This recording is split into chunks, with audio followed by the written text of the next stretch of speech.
Alors, nous allons commencer à lier, bien sûr, l'interface avec l'objet. Alors, nous allons accéder à Profile Page State. À l'intérieur, nous allons déclarer un objet de type Profile. Donc, Profile. Ce profile-là, c'est ce qu'on vient de créer ici à l'intérieur. Donc, c'est celui-là. Donc, qui va contenir tous les attributs. C'est l'objet qu'on connaît déjà. Donc, c'est la classe, c'est la table qu'on va créer dans la base de données. Alors, ça, c'est l'objet. Puis après, comme il est courant pour nous, il sera initialisé par défaut. Ok? Ça d'une part. D'autre part, nous allons prévoir la modification de tous les contrôles existants.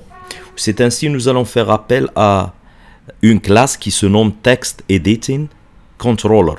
Ceci, c'est quoi? Donc, je vais premièrement établir ceci pour que vous la connaissez. C'est celle-là. Donc, elle va permettre, lorsqu'un utilisateur il va modifier un champ quelconque, directement, ça va être associé à un contrôle qu'on va le créer tout à l'heure. Donc, que ça soit text field, que ça soit drop-down, que ça soit autrement. Donc, c'est ce qu'on va établir. Maintenant, disons que on a un first name. Ça, c'est ce text editing. Donc, il est lié à celui-là. Son initialisation, elle va venir après. C'est pour ça que j'ai ajouté late. C'est après que ça va se faire. Ok. Donc, nous allons prévoir tout ça. Alors, j'ajouterai tout ceci. Ça, c'est last name. On doit revoir notre fichier. Qu'est-ce qu'il y en a? L'âge. Donc, on a l'âge aussi. Quoi d'autre? On a gender. Donc, c'est ça. Puis après, le height. L'emotion ou sport. Emotion et sport. Quoi d'autre? Languages.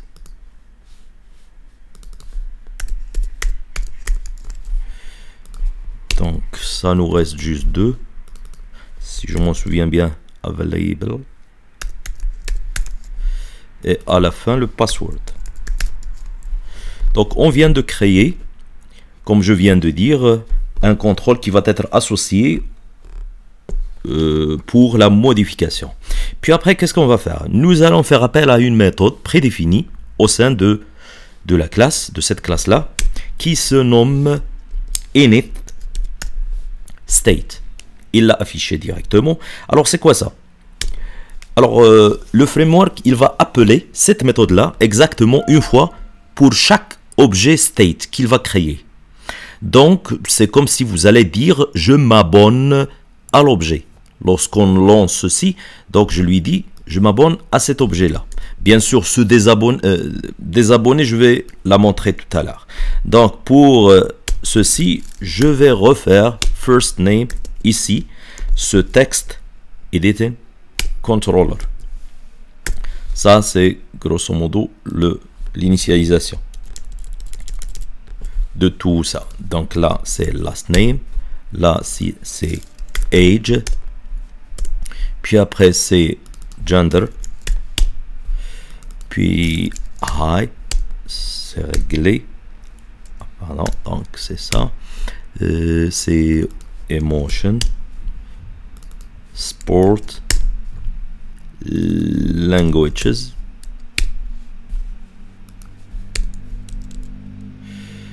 Ouais, donc available.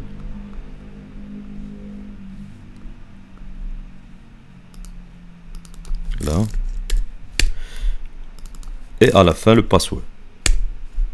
C'est réglé. Comme je l'ai dit tout à l'heure, c'est le fait de s'abonner à cet objet-là. Donc, nous devons faire une deuxième chose, c'est laquelle? Comment peut-on se désabonner? Alors, lorsque cet objet il est supprimé définitivement de l'arborescence, donc on appellera dispose. C'est ainsi, c'est une méthode qui est déjà prédéfinie ici. Si j'écris dispose, il me l'affiche. Donc là, pardon, en Donc là, je vais refaire de la même façon ceci. Je vais établir, alors first name, il doit se désabonner. Donc dispose, c'est fait. Puis après last name, donc je veux qu'il soit hiérarchique, dispose, 1, age, dispose,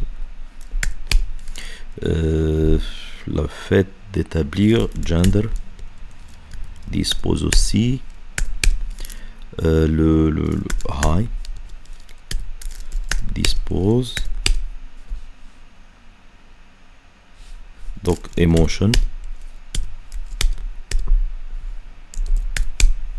sport, dot dispose, c'est languages, c'est une seule fois qu'on va faire ça et on va répéter pas, on va pas répéter tout ça.